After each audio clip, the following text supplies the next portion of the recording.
Thank you all for coming. I think we'd like to just start with a short moment of silence.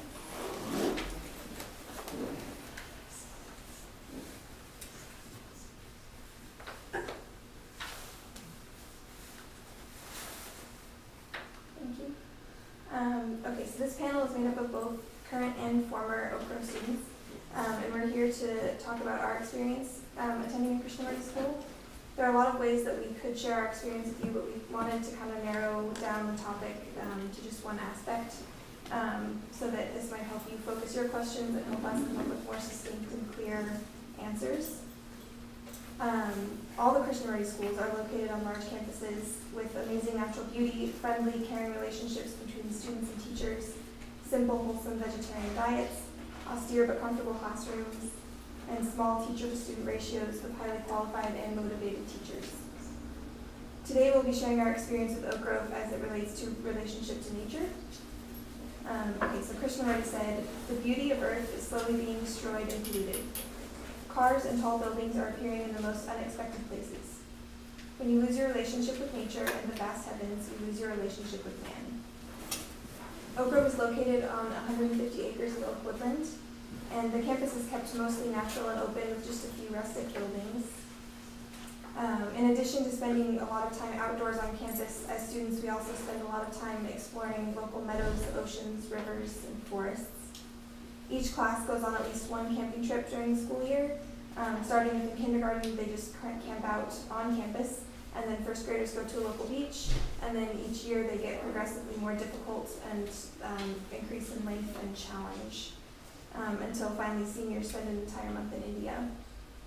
So each of us will now just take a moment to introduce ourselves to you, and then we'll open up to any of your questions. Can we start? You want to start? Okay. So I'm Ruby. I graduated from Oak Grove in 2015. I went there for, I think, 10 years. In addition to going on all of the trips through Oak Grove, during my time there as a student, I've also had the opportunity to chaperone a couple of trips recently, including the recent Southwest trip with the junior class. And at Oak Grove, I feel like the time that I spent in nature translated to my education in the way that it supported kind of my intrinsic desire to learn through just appreciation of my surroundings and like present moment, and maybe talk more about that later, but also it taught me how to overcome physical and mental challenges that then I've been able to use in my education anytime I've needed to push myself to overcome an obstacle.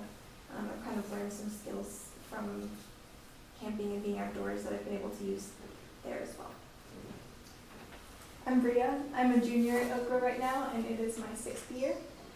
And like Ruby, ever since I've been at Oak Grove, I've gone on a lot of camping trips. I've been on 14 since 6th grade, and I would never been given that opportunity anywhere else or any other school, and it's really special. And Ruby was my chaperone, one of my chaperones on the Southwest trip, and we went to 4 states. We were exploring the Southwest and these beautiful national parks. And I was also recently given the opportunity by Oak Grove and the KFA to visit Brockwood, the sister school of Oak Grove in near London. And that was incredible to see how another Krishnamurti school functions and the dynamic. And being on so many camping trips, you learn a lot about yourself. You learn how to be expressive and how to use your senses in a way outside the classroom. And you learn that academics are not everything. It's a big part of our lives, but nature is also there for us. Hi, I'm Annalise, and I'm a sophomore at Oak Grove. I've been going here for only 2 years. I have had the opportunity to go on 4 different camping trips. And before going to Oak Grove, I had never been camping before. This year, we went to the Lost Coast, which is a beach near a hiking path along the beach in San Francisco. There I am with my classmates. And it was a really amazing trip. It was very special to our class because we were so small, and we saw many seals and starfish, and it was a really cool trip. And nature can really push us to do more. It teaches us to go outside our comfort zones.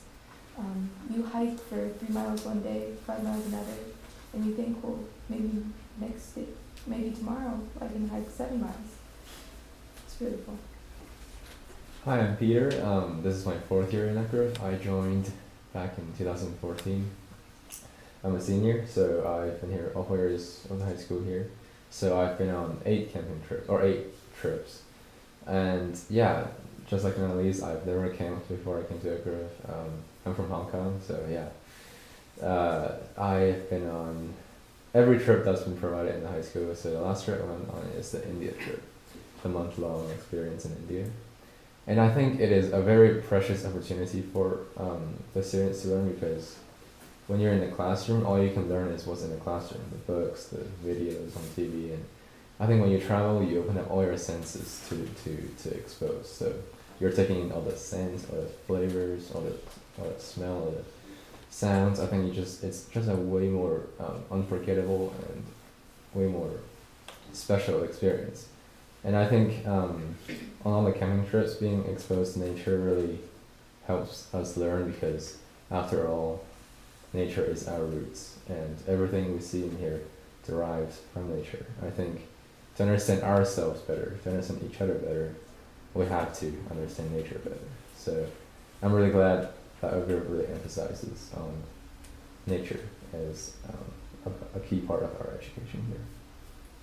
I'm Ravi, and I'm currently in 8th grade. I've been here almost 6 years, and I don't know how many camping trips I've been on. Too many to count. But I mean, I feel like each one of those was unique, and each one of those offered something new for me to kind of get a hold of, and kind of brought out more of me. And I mean, that's what I love about being able to have access to camping and nature in general. Hi, my name is Dahlia. I'm in 5th grade, and I've been going to Eckgrove for almost 8 years. 2 weeks ago, I went to Joshua Tree and as a class camping trip, and throughout the camping trips, I learned how to be independent and care for others in nature, and how to be self-motivated. So if anyone has any questions. I'll address this to anyone. Do you feel that being in the presence of nature in the way that you have, and for many of you it sounds like it's a rather new experience, do you think it's changed you? Do different somehow? I would say absolutely. I feel like before I came to Eckgrove, of course I was much younger and I wasn't yet developed, but being in nature, you're exposed to so much. You climb mountains and you swim in rivers, and it really just exposes you to a lot of what you are. And I feel like someone who grows up and isn't exposed to that side of themselves never quite grows up. So you feel that it made you more mature? Oh yeah, absolutely. You pack a 50-pound backpack and you carry that on your back for 30 miles. Maybe not 30 miles. We hiked a really long time. Extra. Yeah. But you don't weigh much more than 50 pounds. You're responsible for your safety and for the safety of your friends around you. And you're responsible for taking care of the environment around yourself. So it teaches you so many good morals that you can use forever. So your sense of like personal caring has expanded, and so that it's wider than it used to be. Exactly. You don't just care about yourself anymore. Congratulations.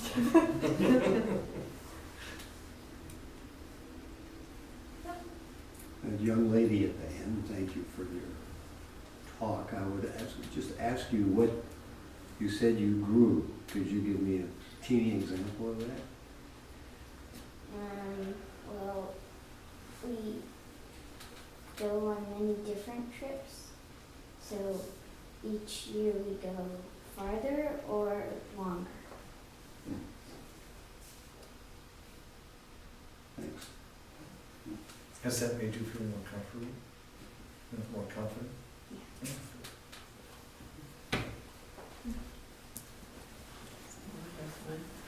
I work in the inner city a lot, and I wish for our students to have these kinds of experiences. How did you feel when I think you said you'd never been camping before? What motivated you to step out and do that kind of work? Okay, so yeah, instead of motivation, I think camping trip is a part of the curriculum, so you can't really choose not to go on it. And at first, I was really afraid, of course. I was like, oh my god, we're gonna be camping, it's gonna be cold, it's gonna be miserable. And but actually, I think some of it might be true, but I thought that the pros definitely outweigh the cons. I definitely learned a lot from it. And that motivated me to go on the next trip. I actually look forward to the next LCAP trip after 9th grade. It was a really precious bonding opportunity for me and my classmates, and it was just beautiful to see the ocean. And I think when you look at the stars and the great views, I think you just realize how tiny you are, and it gives you an orientation of who you really are. I think it's a good adjustment for your mind. So yeah, definitely, that really was a really good push for me to go on next trip and the next trip. Thank you. Yes. What do you do about the food? Did we do that? Which trip do you refer to? Well, sort of from the simple to the more complicated. I mean, in the beginning, I suppose the school provides your food, but when you go out and camp on the beach, how do you work your meals? It's a good, you should talk about that. So we're backpacking, so we carry everything on our backs. We have pots and pans, and we carry bowls. They're lightweight collapse bowls sometimes. We try to bring, well, this year we had to bring bear bins, which is really heavy, and you put it in there, and at night you put it somewhere else so the bears don't get it. And each morning and during lunch and afternoon you take it out and you just make something quick, like tortillas with peanut butter, and that's what you eat. Really learn how to be compact. I remember I would buy a lot of energy bars, and then I was like, wait, I don't need all of these. I would just put one for every day that we were camping and we were backpacking. And then I think my class backpacked for 6 days, so I would have 6 energy bars. I would eat half in the morning and I'll eat half at night. That's Well, how like- you ate. And then as well as other meals. Yeah, the school. Oh. Yeah, I think the school, I don't know if this is still true for the backpacking trips, but the school provides breakfast, lunch, and dinner. And then each student is responsible for bringing their own snacks typically for between meals. It's So if you usually wanted to it's bring, for my class. It was they were trying out something different where we Do got our you- own so they had to bring it all. Do you carry your own food in your pack? Yes. I mean, having backpack, you bring lightweight, freeze-dried food, and you add water and boil it. And Yeah. not very good, but that's what you have to do. Yeah. I definitely think that's an element too of backpacking trips is it's not comfortable and it's not always, you don't get the normal comforts of home, especially with food. You learn new things. Peter, may I ask you a question? Yes. I think you said you grew up in Hong Kong? Yeah, I grew up in Hong Kong, born and raised. And from the pictures I've seen, I assume it's an extremely urban environment. The question is this: what do you feel that people who are only experiencing urban environment, and that's the majority of people now on the planet, what do you feel they're missing by not having contact with nature?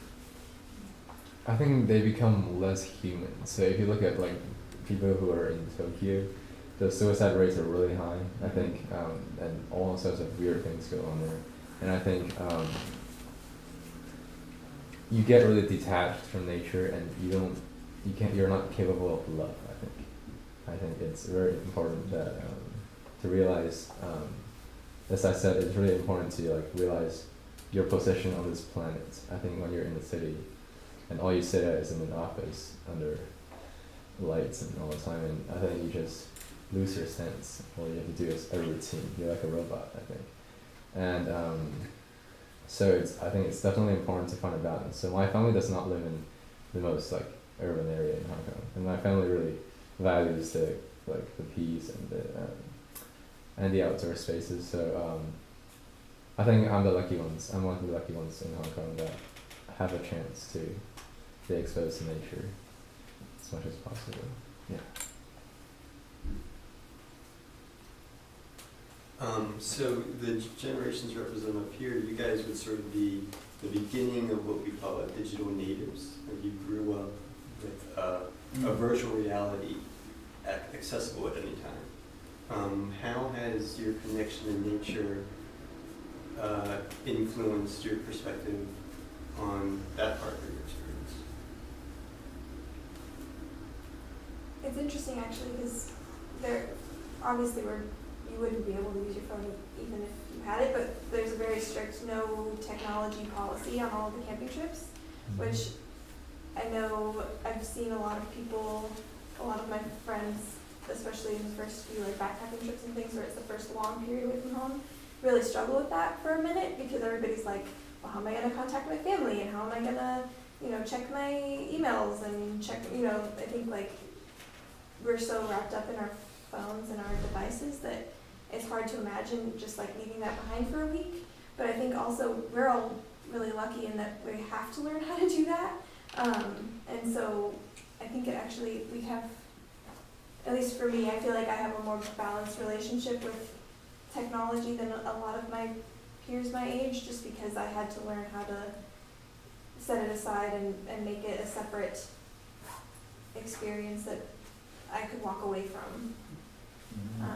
That's my experience. I don't know if that's true for any of you guys.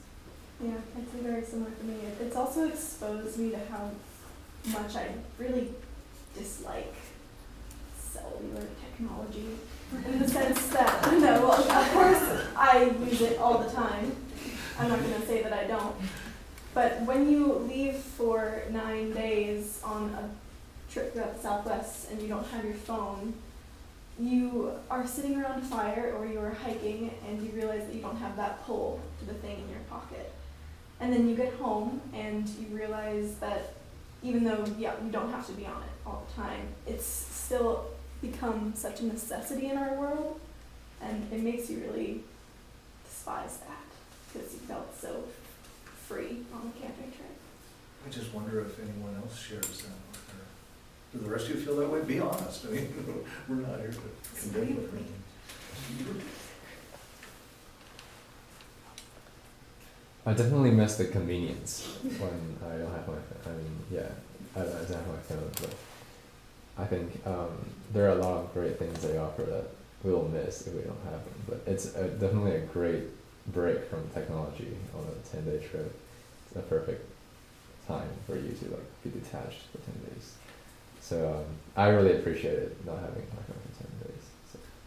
Are you saying that perhaps when you're in the presence of a lot of technology, cell phone and whatnot, that it kind of harnesses your mind and constrains it somehow and cuts it off from other dimensions? Well, I think it definitely does. I think it gives me a sort of emptiness. So when I check my Instagram, I just scroll and like. And then eventually when I'm done, I just realize, oh my god, what I've done with my last 15 minutes of my time. And it gives me no pleasure almost, but just a sense of emptiness. Like, I could have, walked outside. I could have got some food. I could have eaten breakfast.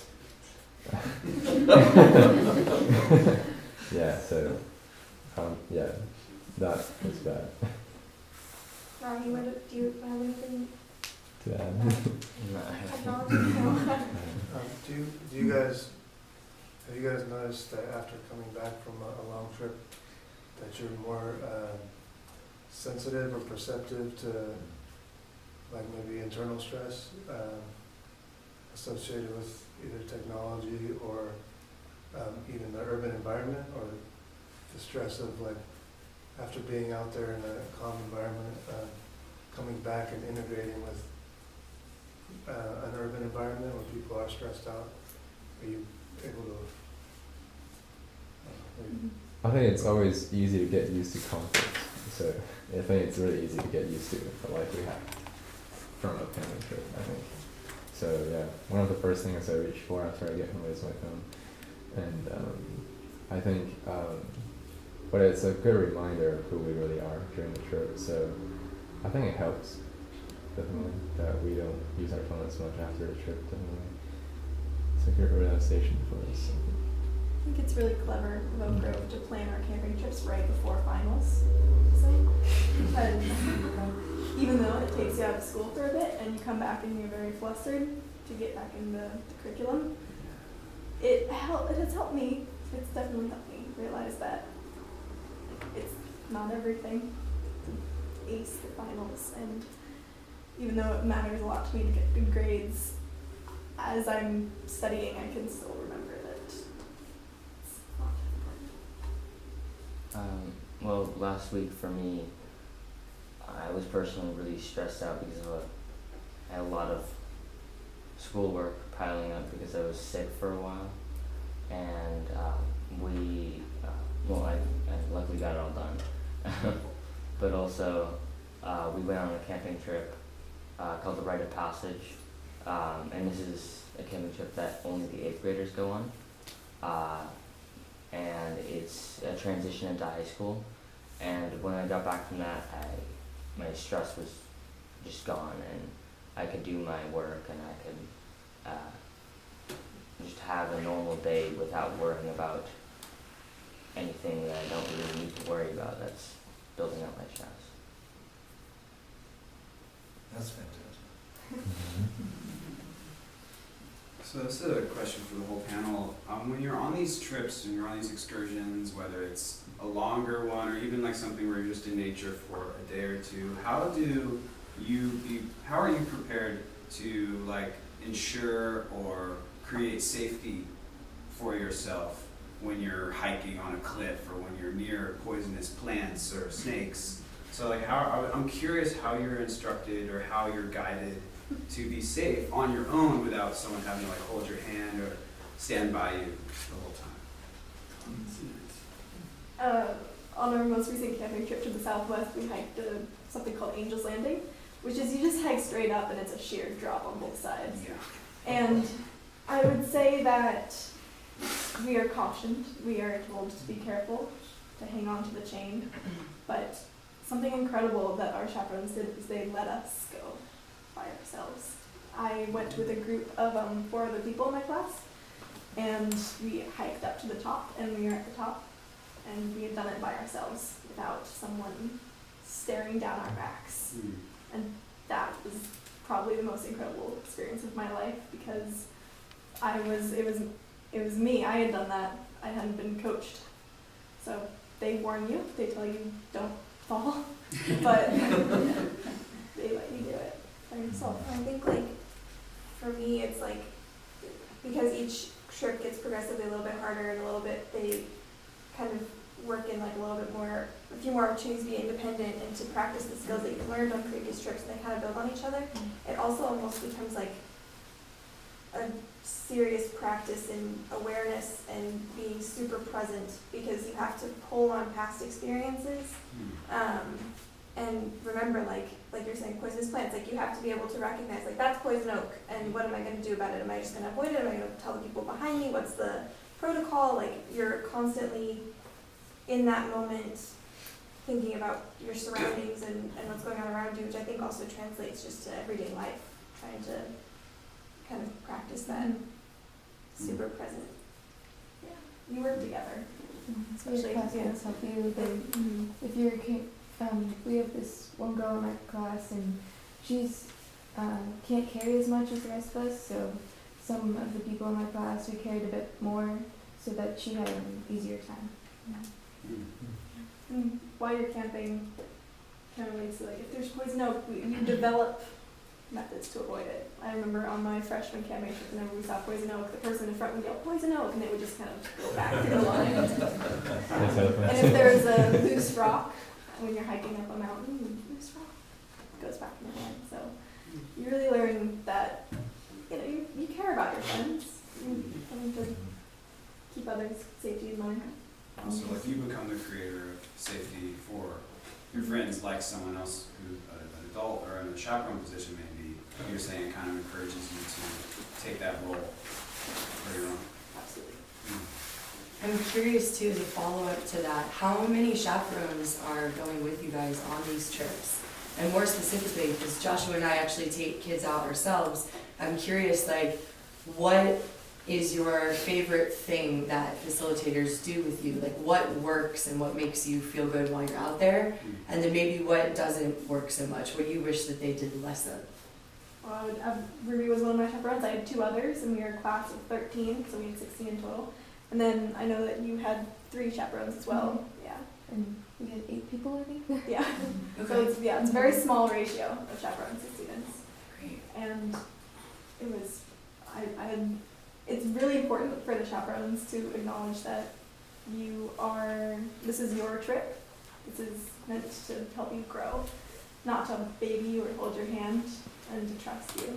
I think especially by junior year, because that's like your last camping trip before India.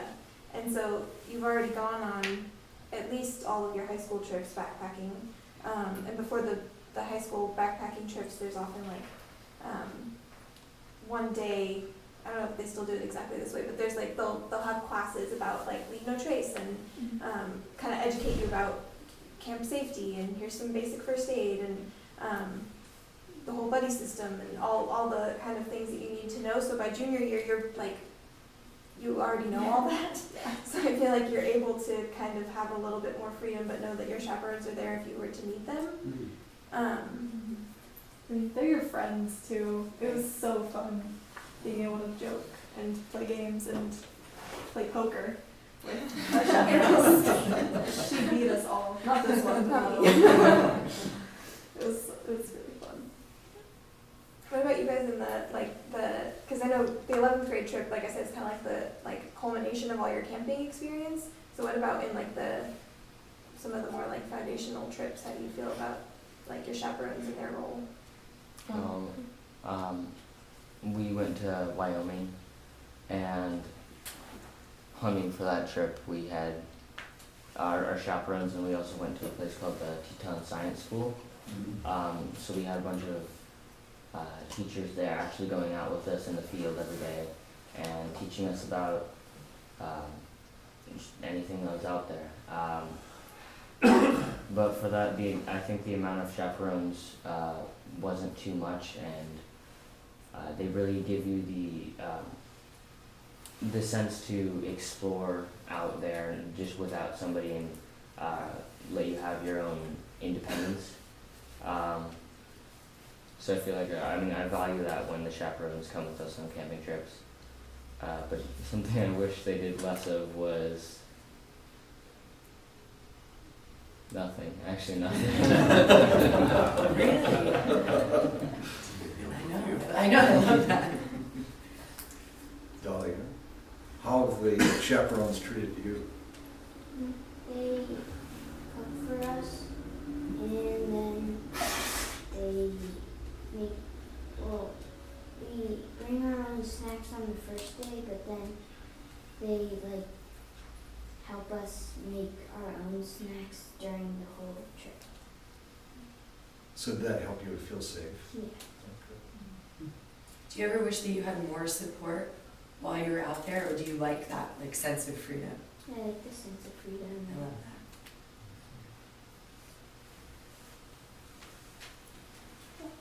Ruby, I have a question for you.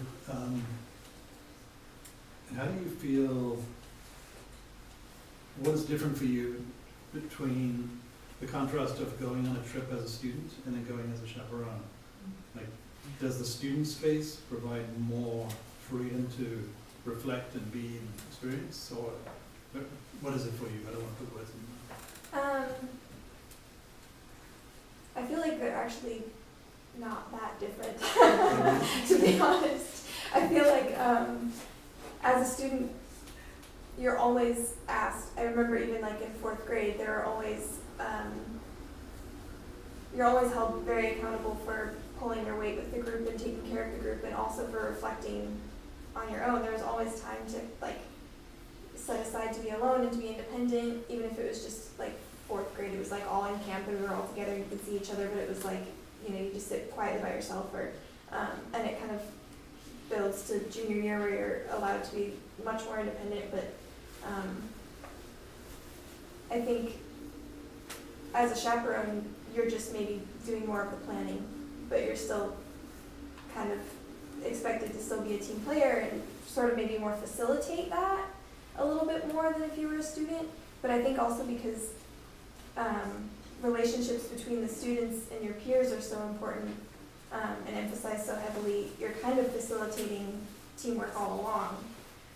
It was really interesting actually just watching, I was noticing on this last Southwest trip, how the other students were holding each other accountable more than even the chaperones necessarily were. They would notice if somebody wasn't doing dishes, or if they, you know, somebody hadn't helped cook dinner or whatever else, and they would call each other out on it in a way that, I mean, it kind of took a lot of the burden off of the chaperones because they were able to just kind of handle it on their own. So to me, it's really not that different, other than just as a chaperone, you're expected to kind of like oversee everything, and as a student, you're allowed to kind of have your own experience. That's really the only difference for me.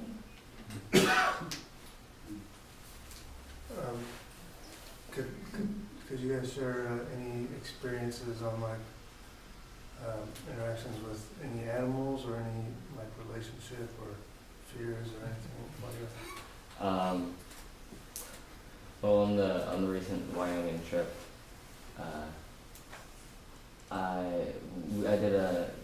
we did a day on tracking wild animals, and I ended up tracking a few moose and some deer.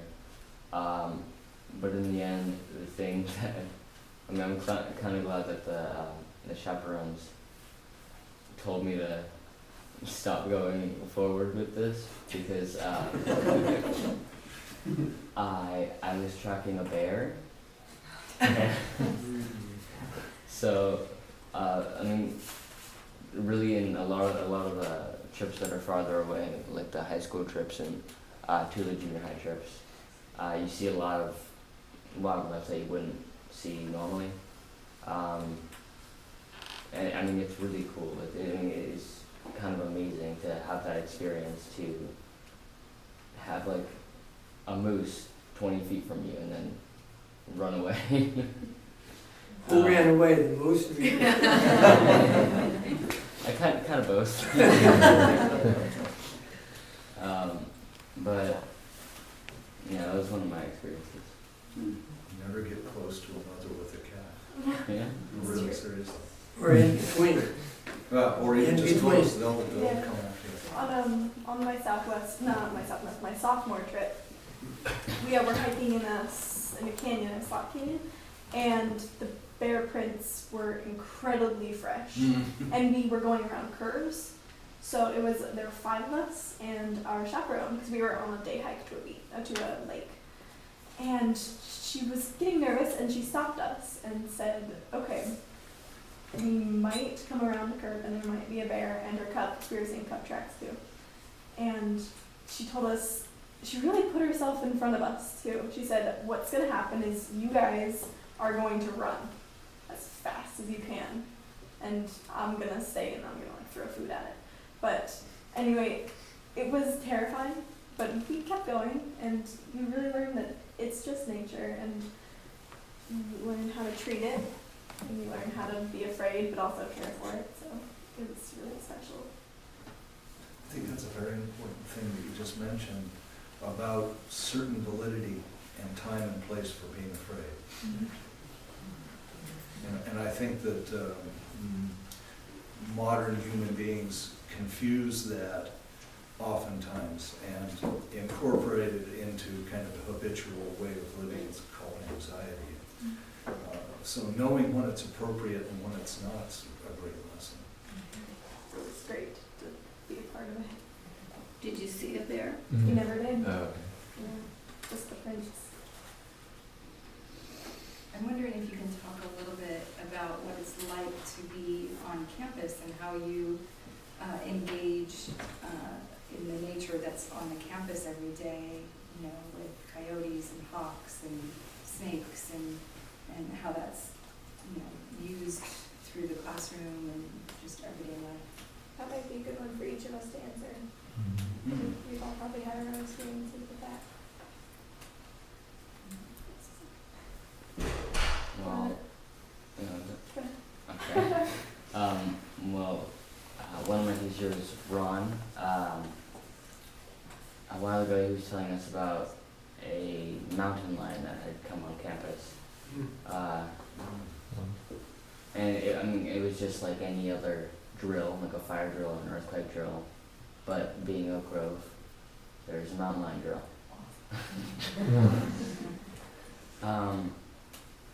But yeah, I mean, I feel like there are dangerous animals, you know, that have like been seen, but on campus, I feel safe because there's a lot of people there with me, and also it's good to know that it doesn't happen that often, and that we have a mountain lion drill. What does that consist of? Well, I haven't been in one, but It's about the equivalent of like a lockdown. yeah, Yeah, so you get in your classrooms and you hide. close the Close blinds. the windows and the doors and the blinds. Oh my god. We're prepared. Talia, do you have? Well, my teacher, Mary, she does this thing called Silent Six Spots, where at the beginning of the year we found a tree that we liked, and then every Friday morning we sit in the tree and Mary tells us we usually have a goal and then we talk about it after. Sometimes she tells us to talk to the trees, and sometimes we bring our writing journals and we just write, and then sometimes like yesterday, we meditated under our tree, and sometimes we just watch the wildlife around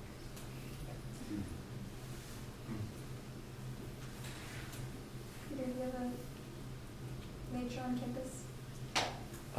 So in the high school, there are several times when a bird is trapped in the kind of like the skylight, especially. yeah, and like and then kids try to get it out with like really creative ways. I remember Lewis was playing like bird noises, just like scared away or something. Yeah, and actually the nature is part of our school's landscape. So if you ever go to Oak Grove, the Oak Grove is, you can see it's all trees and it's really beautiful, and you can see like ladybugs, lizards everywhere. So every day you are going to school in nature. So I feel, especially if you take art classes in the art room, you get to walk across the campus. Yeah, every day it's like a journey. It's cool. A lot of the younger kids have fun on campus. There's lots of lizards, and they go around watching them, and sometimes they'll pick them up and pet them, and it's really nice to see them play with it. I remember one time I was in a band going to the park with my photography class, and outside the window we saw a coyote. I used to live in a place that had foxes, so I had never seen a coyote before, and that was really cool. And it was a good distance away, so that was nice. I'd say for me, nature is a source of, it helps me with anxiety, especially in class. When you're taking a final and it's pouring rain outside or it's beautiful and sunny, it really helps. And it also helps with happiness because students who are in industrial high schools in cities, I don't, it would be so hard for me to go from somewhere like Oak Grove to a school like that, where you never can look outdoors.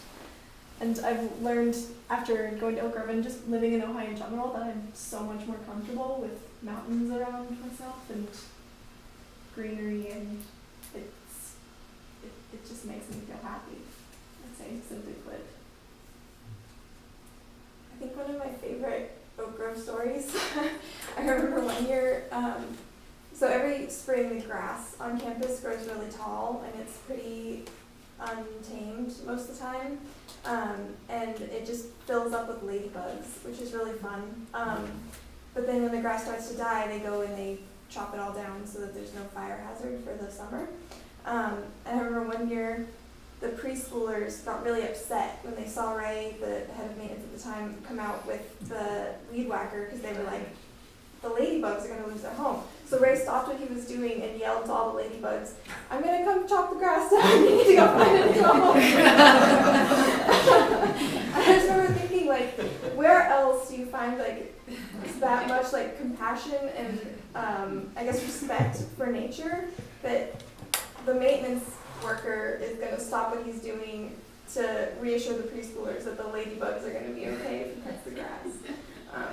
So that to me is always like a good Oak Grove story. The ladybugs are smart. They know when to hide. Exactly. Yeah. Any other questions? Do you guys have any questions for us? A brief announcement that at Oak Grove, tomorrow at 3:30 p.m. there will be a tour. If you wish to, after hearing what we've said, or just you wish in general, it will be led by the beautiful head of school, Jody Grass, at 3:30. So join us. Right? I have one question. I know when you guys go after you leave Oak Grove, where you're going to college or work or whatever. Yeah, I'm gonna graduate next month on the 6th, and next year I'll be attending UC Irvine at Irvine. UC Irvine? Yeah. Big shop. So what inspired me to go there is first of all, I really love this state. I made a really good choice to come to California in the first place, and I think Oak Grove really reinforced my decision that I want to stay here for the next 4 years. So I pretty much only applied to schools in California, and I looked at Irvine because it's close to the coast, and I think it's less competitive than some of the other BC campuses. So that's where I'll be going, and I'll be studying biology. Yeah, I think the only one who aren't going to college is Ruby and I. So. Yeah, I think everybody else has some time before they have to figure out where they're going. And where are you going? I was at UC Davis for a couple of years, and now I'm working on transferring, so I'm waiting to hear back from a few places. I really liked UC Davis, and I feel like it definitely kind of served its purpose for me academically, but it was very isolating after coming from Oak Grove, and I really missed having more of a sense of community, so that's one of the main things I'm looking for in my next school. So what are some of the places you've applied? It's a long list. Your favorite one? One school that has just always really been really interesting to me is, it's called Cornell College. It's in Iowa, so I'm not quite sure if I want to move to Iowa. It seems really far away. But I really like, they have this one class at a time program, so you only take one class for 3.5 weeks, and it's all day long from 8 a.m. until I think like 3 p.m. or something. So you just get to like really immerse yourself in whatever you're learning, and that is really appealing to me. I was at CMU's last year. He's going there now. There's a big emphasis at Oak Grove that a very traditional college experience is not the most important thing, and that you're allowed to explore other options. Like gap years are emphasized. I'm pretty sure they're emphasized at a lot more schools nowadays, but like that's my plan right now. I want to take a gap year when I get out of college. I want to go explore what I want to do. I actually want to go to Brockwood when I get out of Oak Grove High School to explore what I want to do. So it's nice. What's Brockwood? Oh, the sister school of Oak Grove in England, another Krishnamurti school, and it's a really great place. I'm not making an advertisement here, but for those of you who might want to continue with environmental studies, my hometown has a great school. It's called Prescott College. Mm-hmm.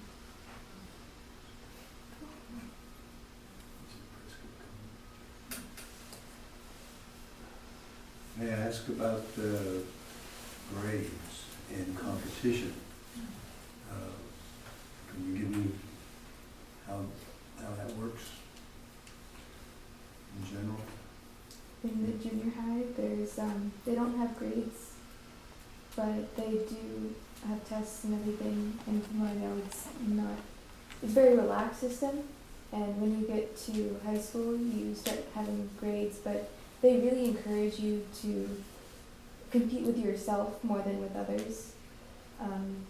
And I know at the school I would have gone to in my old town, it was really stressful, and the kids were not healthy mentally, and it was known for having suicide.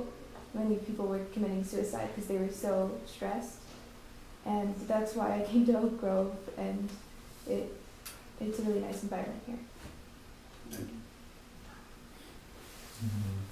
I think also I remember, like often, and you guys can maybe say if this is still true for you guys, in the high school when we do finally have grades, you're graded mainly on effort and on improvement, more so than accuracy. And I remember there were a few times where like the entire class got a problem wrong on an exam, and the teacher would just take that problem off of the exam because the teacher was like, well, that's more a reflection of me than of you, so that doesn't even count toward your grade. And at least to me, I don't know if this is, again, so true for you guys, but it was fairly clear to me that the main reason we had grades was so that we could apply to colleges in a more traditional way, but that ABC didn't really matter. In my experience, that's still very applicable in high school right now because our school is based off of our high school is based off of the UC system, so we have to have grades in college prep and electives and that entire spectrum. But we have the arts of living and learning, we have the arts of aesthetics, participation is part of it. So you are graded, very much based on what matters. And tests, they don't grade you on what doesn't matter.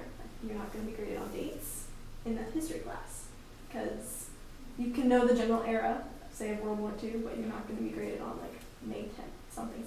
This is when this started.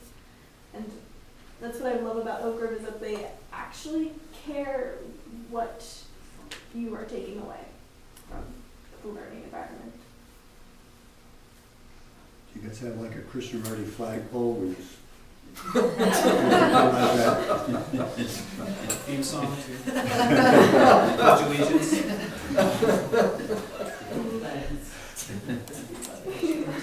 How are his teachings, if any, integrated into your material? Well, we have many reflections of ourselves, and we use the art of living and learning, which is based off his principles. And it's integrated into small areas. Like our soccer coach this year would tell us to come, one person each week or each day would come and say a Krishnamurti quote and say how it would affect our team. And there's small things like that. Yeah, we have really frequent dialogues. We have mindfulness, which is meditation at school.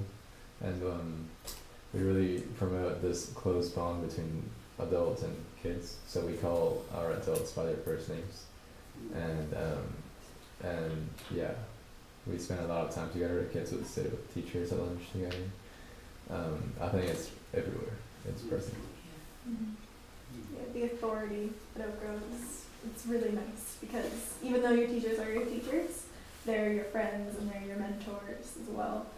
And it's really special not to have to, you know, call your teachers Mr. and Mrs. Because you're all on the same level. Everyone is there to learn, in a sense.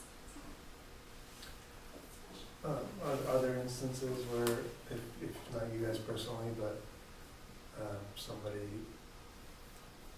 or, you know, a student is kind of disrupt, or is there like conflict between that, or is there any like what is a discipline situation? So what we do is call them natural consequence. We don't call it punishment. But so if you did something, they'll talk to you, and you have to write a reflection. Yeah, that happened to me 2 years ago. But I feel like also because there's such small classes, kind of like what I was saying earlier about on the camping trip when the students called each other out, like I feel like your classmates hold you so accountable, and you have to, good or bad, figure out how to deal with situations with your peers in a way that you wouldn't have to if you could just run to another group of friends, because you can't escape them because you're with them for 4 years all day every day. So I feel like a lot of the discipline actually comes from your peers more than the, I guess, teachers or staff at the school. I don't know. Does that make sense? Is that done like just through like nice dialogue, or is there like, you know, the similar variety to, you know, I regular? think it depends on the severity of what's happening. Like I guess, for me, I remember one time, I don't remember what exactly happened, but I think I was in like 5th grade, and one of my friends said something mean to another one of my friends, and we tried to like work it out ourselves, but it wasn't working, and it was starting to like interfere with the group dynamic, and so the teacher kind of pulled us aside and had us do like a little council, and that was enough to solve that problem. But then I guess in other situations, if it goes beyond that, then they take more measures depending on how severe the situation is. And I mean, I don't think it happens very often, but there are some like more kind of traditional disciplinary measures, like, you know, you could be suspended in theory if you did something. I mean, there are always times when sometimes the school isn't working for you, for a certain student. So it's very rare. Yeah, you hear phones taken away, you had it out. That's Yeah. Well, Peter mentioned natural consequences. Could you guys give an example of what that is, or explain what it is or isn't? So I've never experienced it, so it's hard for me to think. I'd say it's just in the name. A big part of it is if you do something wrong, then there are consequences. And it's not so much that you're going to be punished for it, but it's that you're going to have to probably do something. Not to make up for it, but to keep you from doing it again. Like writing a reflection about it. Like that's a natural consequence to say constantly having your phone out at school is, what if you constantly have your phone out at school, you are doing that knowing that if you are caught, there's going to be a natural consequence. Do you ever see the teachers with their phone? Maybe sometimes. So I'm curious about this, like, the discussion you're talking about, like in that kind of dynamic, because like one of the themes that Krishnamurti talks about a lot is kind of like, you know, looking at oneself or changing oneself, like as a part of the group. So there's that. I wonder if that plays a part. It's just like. I think absolutely. I think, I don't know, to me, a big part of making the group work is each person being accountable for their own actions and their own, sometimes, mistakes.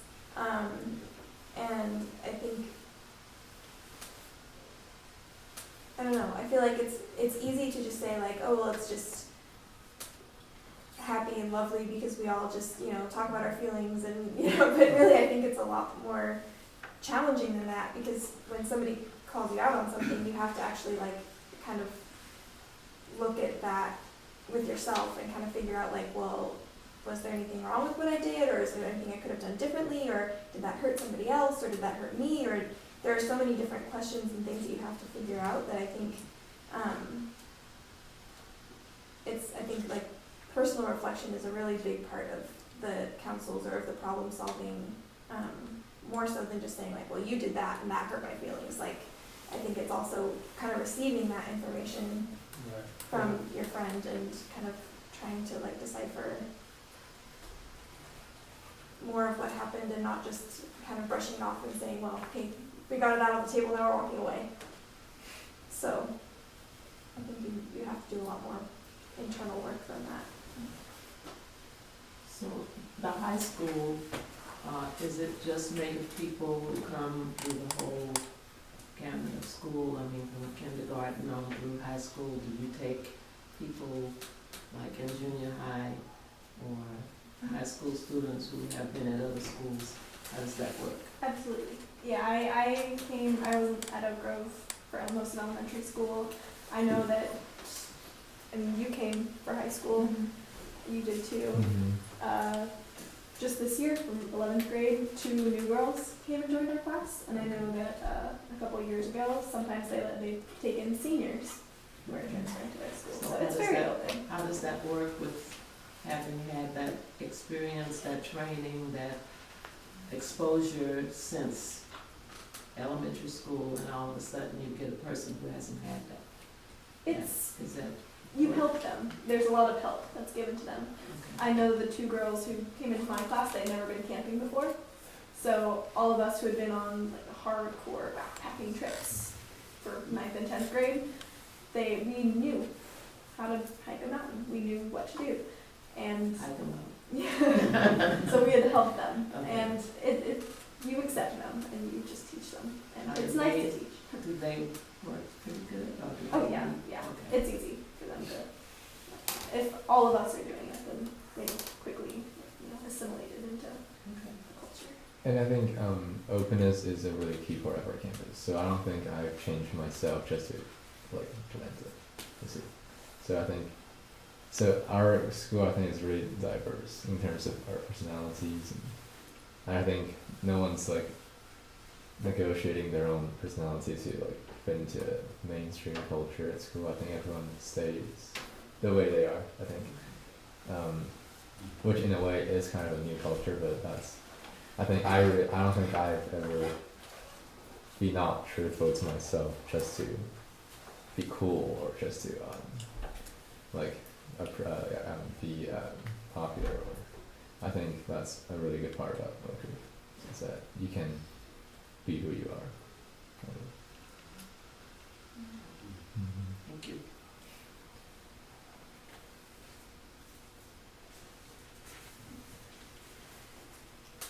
Anything else? Thanks for a great sharing. Thank you. Yeah.